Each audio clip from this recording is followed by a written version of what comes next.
Hey YouTube, what's going on? It's Fred here with Weld to You. So today we're going to be doing a little bit of an unboxing. I don't know why she decided that she needs to be right there, but that's Chelsea, my girlfriend. So in order to run MIG and other processes that is obviously essential to run when you're doing a mobile welding business and everything, I needed a machine to do that, and I really didn't want to go ahead and get one of the suitcases. I've just heard things about them that they're good, they're just not exactly worth their weight in gold and all that. And again, with the suitcases, you're still running only MIG and flux core, so you don't have that TIG capability that you would have if you were to just get a separate power source and run it directly off the generator capabilities of a Bobcat or an equivalent welder generator. So I decided to pull the trigger on an ESAB Rebel EMP 215ic or EMP 215ic. That's my bad. All got weird numbers and letters to them. But it's a 3-in-1 multi-process machine.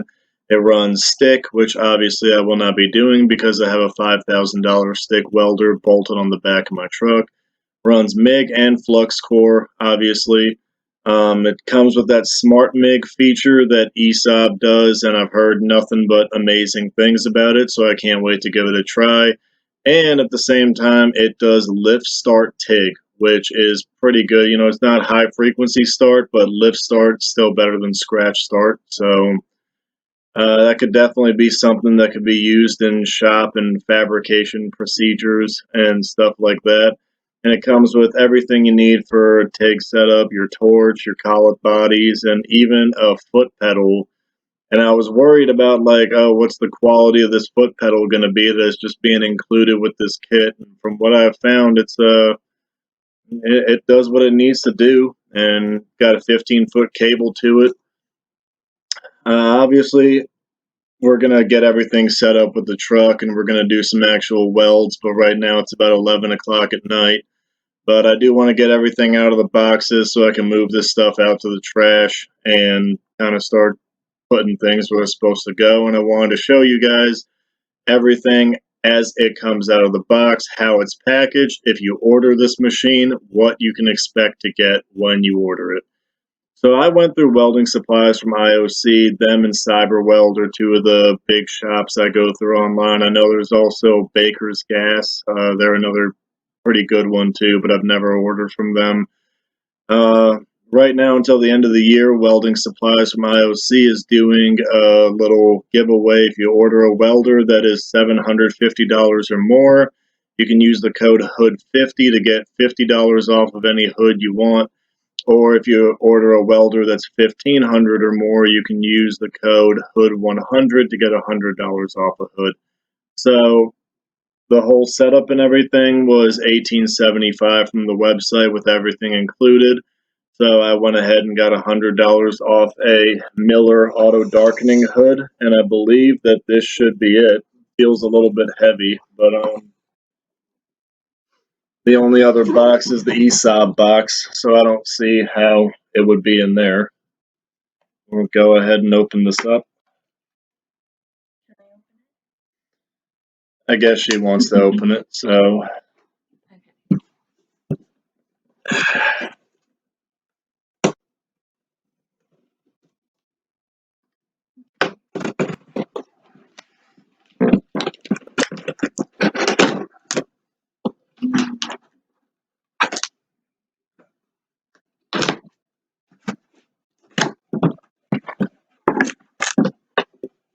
That boxes with oh my gosh. Here. So there we go. And here's the hood right here. Yeah. Comes in the Miller box and all that. Always, if I have an option to get something with an American flag on it, I'll do that.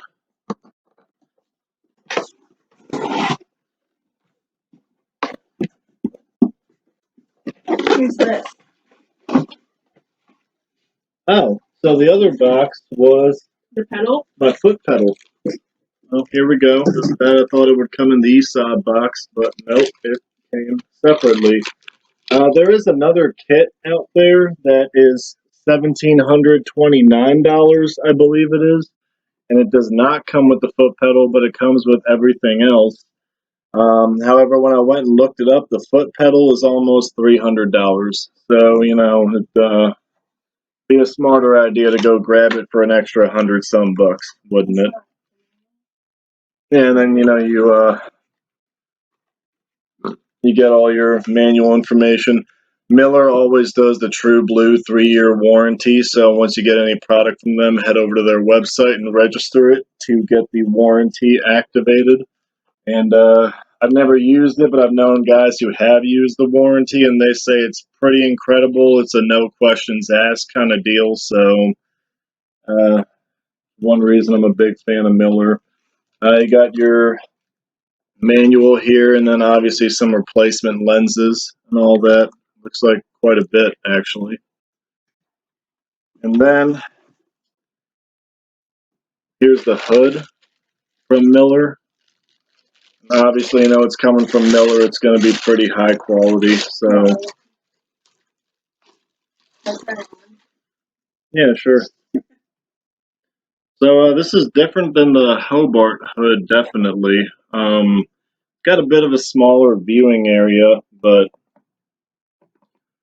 the head strap looks pretty similar to the Hobart head strap. You got your padding up here on the front, got your little push knob for adjustment, and then you got your top head adjustment up here. And you got your side adjustments over here. On the inside, that's what you're going to be looking at on the inside. I'm not sure if you all can see that. But you got your knobs in there for adjusting your sensitivity, your shade. It adjusts from a shade 8 to a shade 12, so that's pretty good. You got a little switch to do either a slow or a fast delay. I always like doing a slow delay on mine. And yeah, it's pretty basic setup, nothing too fancy. $100 hood. And I'm pretty sure that this slides up, or no, this is a separate screen on here that protects the actual auto darkening system from spatter and everything. If you're sitting there real up close to your weld pools and all that. Let me go ahead and see if I can get my big head inside this thing.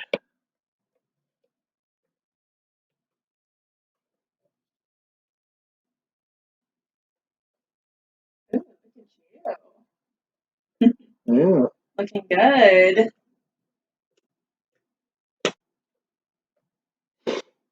Alright, so again, it's got the green tinting and all that when you're looking through it. It is a pretty small viewing space, but at the same time, if I got a weld just about right here, I can see everything I need to see. And it seems like it does need to be tightened up a little bit over here, otherwise it's going to fall down. Yeah, there.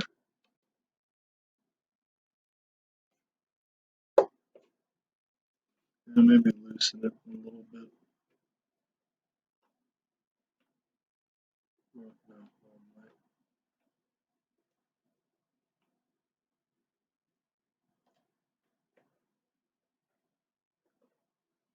That's just all something I'm going to have to play with when I'm actually messing around with this helmet and getting ready to weld. But, yep, so that's that. I'll let her play with it now since she wants to do that. Take a look at this foot pedal since we already got this thing pulled out. You want to see it actually work? Go ahead and hold your thumb. I'm good. Yeah, do that. Alright, so then we got the foot pedal here, and there's really not a whole much to say about this. It feels like a pretty good design, feels fairly sturdy. Let me actually put my foot on it and see how it feels. It's got a pretty good click on it. Again, feels pretty sturdy. It's got this texture to it, I guess, maybe, so your foot doesn't slip or something. I mean, when I use a foot pedal, I've always got my heel on the ground, so that's maybe just another measure right there. And then you got your pin connector. Bless you. Look like that when you get it. And it's got your tightening adjustment on there and all that, so you can actually secure it when you plug it in. I'll just stick that over there. Now, all right, now let's crack into the big box. So the box that it comes in looks like it's about 4 feet by 2.5 feet, about 18 inches. Try and move the screen down a bit so you all can see that.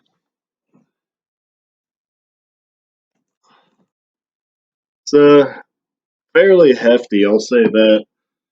The welder itself, I know, is 40 pounds, unloaded with no attachments, the gun not on it or anything like that. I want to just get my packing list out of here first.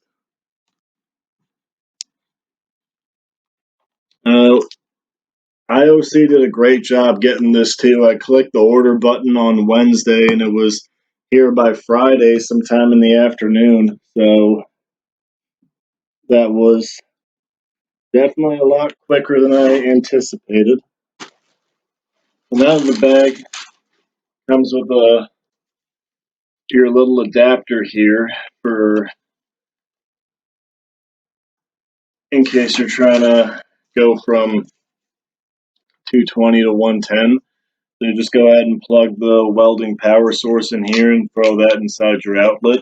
And from what I've seen, the welder actually will detect whether or not you are on 220 or 110. So all the sMIG features and the presets and everything, if you are running off of 110, it's not going to let you run over a certain amperage or something. That's going to end up pulling too much power. So I think that's pretty cool. I mean, I doubt that I'm ever really going to be running the thing off of 110 when I have 220 outlet on my welder. So I come with the little gel packets. Make sure you don't eat that. And then, not sure how they exactly did this here. So a 6.5 foot long power cable, pretty good cable. Obviously, it's got to be if you're running on 220. And then the actual plug itself right here.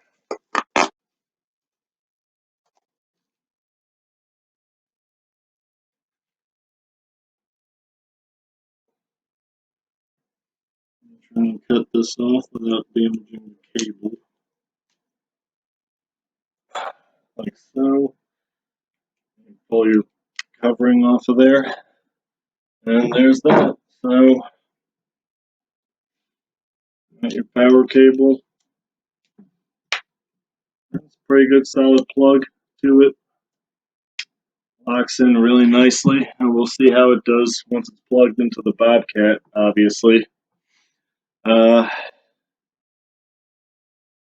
So here's the welder itself, and I really like how this thing looks, the appearance of it. It's got a really rugged appearance to it, and got all these different handles on it for carrying, taking it wherever you want to take it. It's got the whole rivet design on here, so you can tell that there was a little bit more thought put into the design of this thing rather than just how, hey, let's just smack it together with some old machine screws and call it a day. All right, so you can go ahead and you can pull the little tab off of the screen. It's obviously not a touch screen, but I like that it's not. I think that'd be going a little too far. So with this thing, the knobs feel pretty good. They've got little stops on them, so it's not just like a radio knob. It actually will turn. It'll click, turn, click, turn, click. Same with these knobs over here for your wire feed and voltage and all that. Like I was saying, I really like these handles that they have all over it. It seems like it kind of acts as a double whammy of different places to grip and lift it, but at the same time too, offers protection in case this thing's ever bumped or dropped or something like that.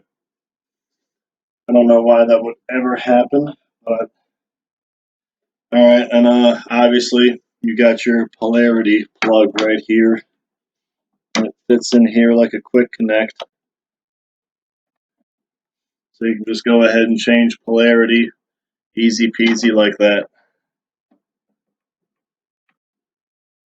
Oh, we'll just leave it in the positive for now. Let's go ahead and try to open it up here. If I can figure out how to do that.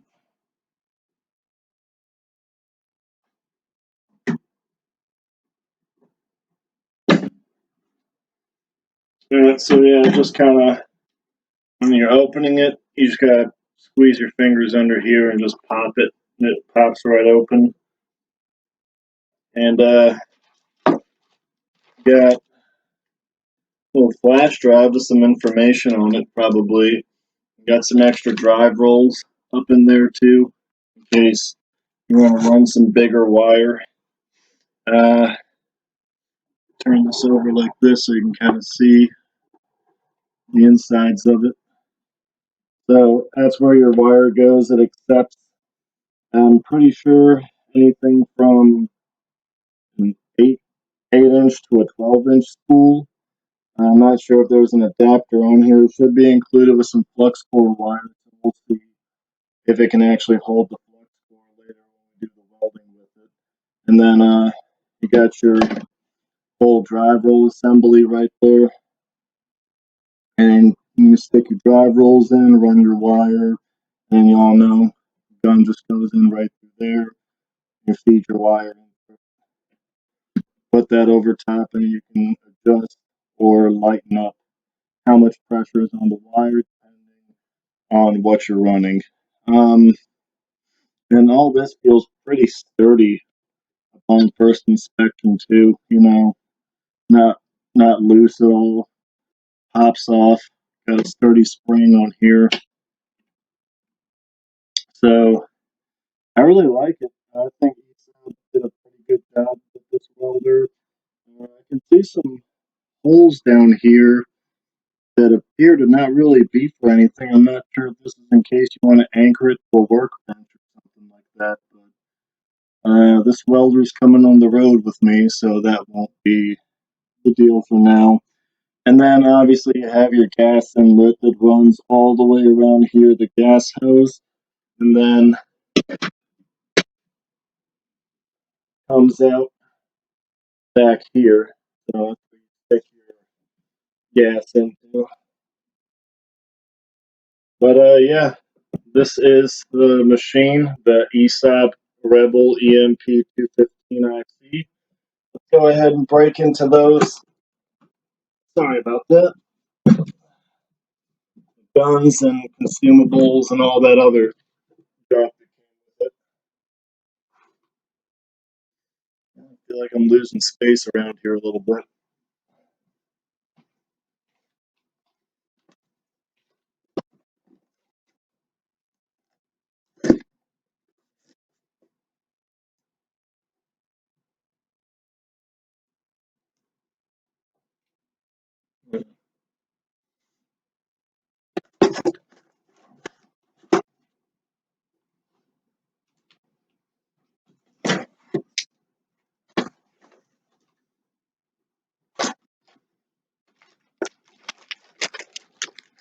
Okay, so here is our entire TIG assembly right here. And let's see what it all came with and what I want to break into first. And here's our thick electrode holder right here. Probably honestly going to get rid of that thing because, again, got a $5,000 stick welder on the truck. Here's the wire. I thought it was supposed to be a 2-pound spool, but they went ahead and gave me a 2-kilogram spool instead. So maybe I just read it wrong on the website, though. That's probably what it is. Ground clamp, obviously you need that. Your gas hose and the regulator was somewhere inside the box. I don't know where I put it right now. And last but not least, MIG gun, which can also be obviously flux core. And then they gave me a little metal gauge right here. It's always handy. Can't ever have enough of those. They gave me another drive roll. But that's where the wire feeds into after it goes out, after it rolls over top of the drive roll.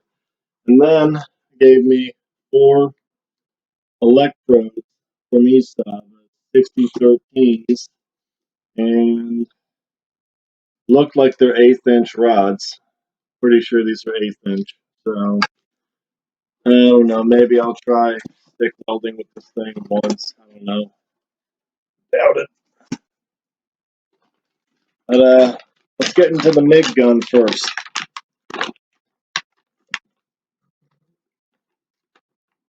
So this plastic packaging looks to be different from all the rest. This is the actual Ziploc that's holding it, and you can see here, gave you some extra contact tips right there.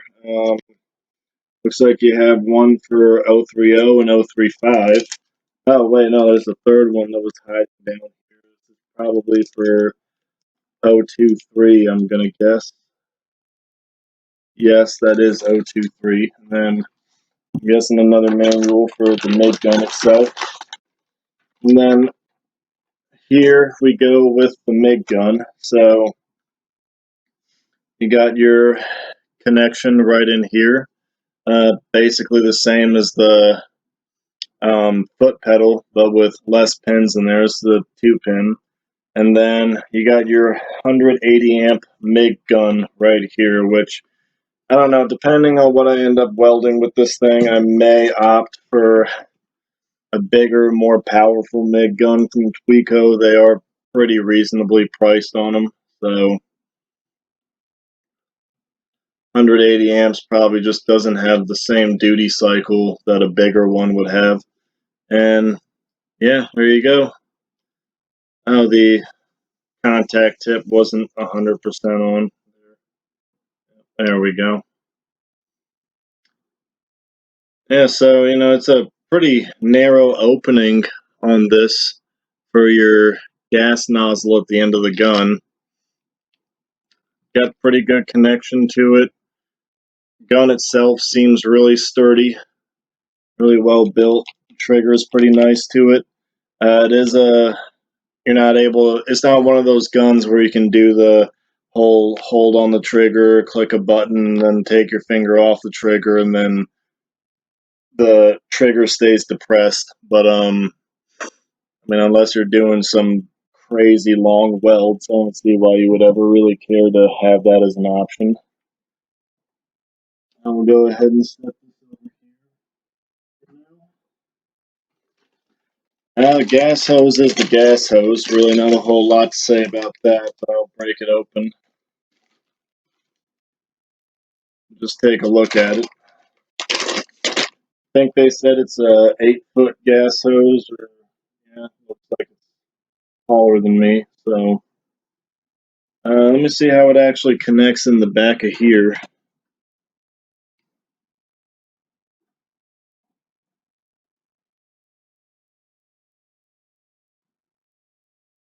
Yeah, it's a pretty solid connection, even with just finger tightening.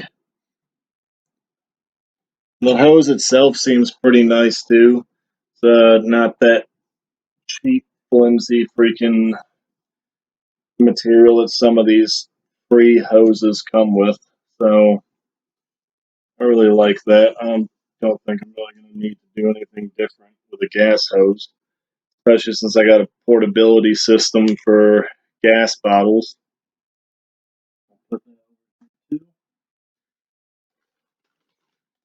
Next up, the ground clamp, and I'm a big fan of the ground clamps that are, you know, the full coppers. Got that cool design to them and everything. That's what I run off of the Bobcat. Not a huge fan of these because I like direct copper to copper contact. And a lot of them that are with this style clamp do not have that. However, this actually has a band of copper running in the middle of it right there. So it's basically as close to copper copper as you can get. So I'm pretty impressed with that. Don't see a marking on here that says what the amperage for this clamp is, but I'm guessing it's probably like a 200 amp clamp or something. And obviously you got your quick connect that goes right up in the front of the welder. And last but not least, what I'm super excited for, the TIG. I'm sure many of y'all know TIG setups are not the cheapest thing in the world. So the fact that this is included, and apparently it's actually pretty good. Yeah, so here it all is. You got your collet bodies, your gas nozzles, those look like the old ceramics and all that, and then your tungsten and everything. It all looks pretty high quality. It looks like it's Miller quality from what I can tell. So,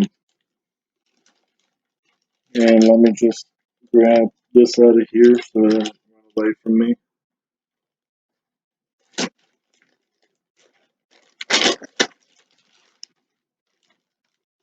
And here you go with the TIG torch. TIG torch is pretty nice looking to me. It comes with it's air cooled, obviously, so it comes with a separate gas line that'll go directly to your argon that you're going to be running. You got your quick connect on there that'll go in the positive terminal right there, and then you got your other hookup right here. It will plug right up into the front of the welder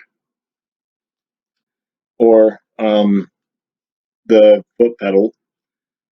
So this right here, I saw this when I was watching a review about this thing before I bought it, and I saw that this TIG torch has it sits on kind of a swivel. I don't know if y'all can see how it's swiveling on this ball here. I thought that was pretty cool. I've never seen that from like a Miller TIG torch or anything that I've used in the past. You got your gas control on here.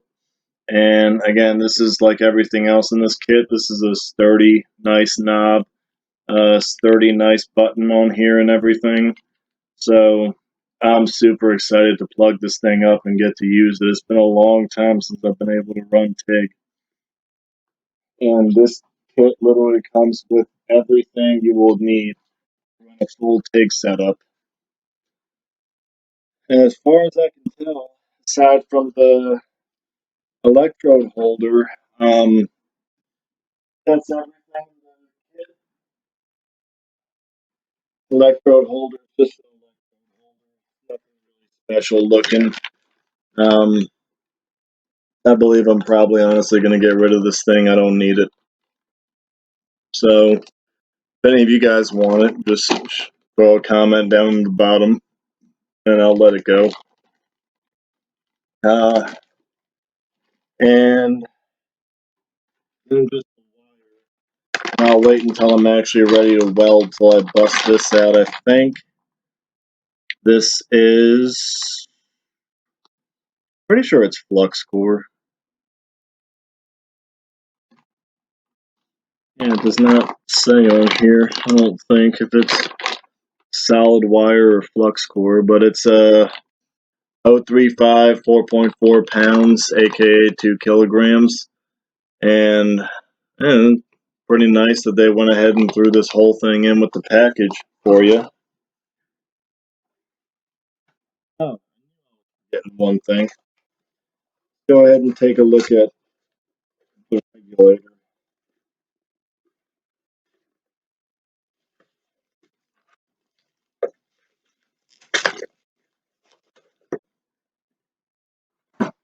Looks like Christmas in here. Gonna have to do a little bit of cleaning once this is all done.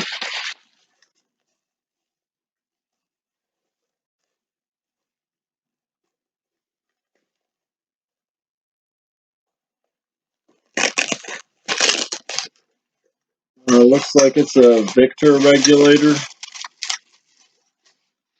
Probably like $100 or something like that. Yeah. For any of y'all who know, they make pretty good regulators, in my opinion. They do what you need them to do, at least. I usually like the ones that have the little ball in them. They're a bit more accurate, but you know, a free regulator is a free regulator, right? So, one thing I will say is with these ones, I don't know if y'all can up close or not, but they actually have different sections in here that let you know where your needle should be depending on what you're running. You know, if you're running pig, you want a little bit lower versus if you're running big, a little bit higher. So I think that's pretty cool if you're a beginner. So it kind of helps you figure out what your flow rate should be and all that. I know you ask 10 different welders about what they think a flow rate should be, you're going to get 30 different answers. So pretty nice that they give you a little guide on here for that. Yeah, so that is the ESAB Rebel EMP 215ic. Everything that comes with it from welding supplies from IOC. $1,875. Head over there, buy it right now. I'll throw a link down in the description. Use the code HOOD100 to get $100 off a hood like I did. And happy welding, everybody.